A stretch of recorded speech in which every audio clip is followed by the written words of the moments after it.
Be'atzmo. Vous voyez, Be'atzmo ayachazak bedaato.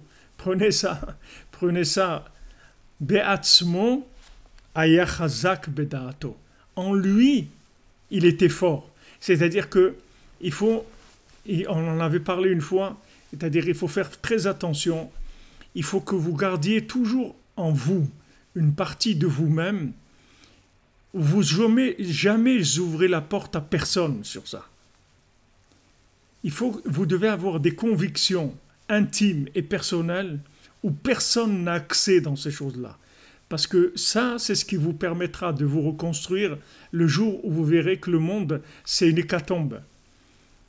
Quand vous rencontrerez des géants comme ça, parce que comme il nous l'a dit, je ne vous le souhaite pas, mais comme il a dit Rabbi Nathan, on doit tous passer par là.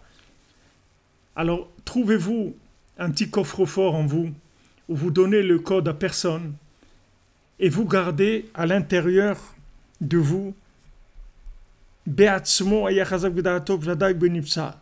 Be'atzmo bedaato, en lui. Mamash en lui.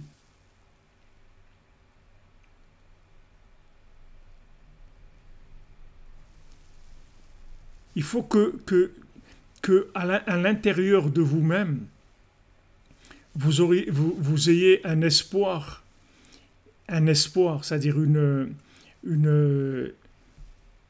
vadaout, c'est-à-dire que vous soyez absolument sûr que vous allez réussir. Mais cette vadaout, c'est-à-dire cette conviction que vous avez, il faut que vous la cachiez de tout le monde. Il ne faut jamais en parler à personne. Il faut que personne ne puisse atteindre ça. Parce que si, chas v'shalom, quelqu'un il atteint ça, c'est terminé. Après, quand vous aurez des épreuves dans la vie, vous ne pourrez pas tenir. Il faut que vous ayez tout le temps un petit endroit où vous réfugiez dans votre vérité absolue à l'intérieur de vous-même. Vous voyez ce qu'il dit ici? Aval be'atzmo ayachazak bedaato. C'est-à-dire, en lui, il était fort dans sa conscience. Et ça, il le partage avec personne. Ça, il faut le partager avec personne. Voilà, vous avez une chambre forte, vous avez un coffre-fort, voilà, une seule clé. Il y a une seule clé, vous la donnez à personne. Jamais à personne. Même la personne que vous aimez le plus au monde, vous ne lui donnez pas cette clé. Vous donnez à personne cette clé.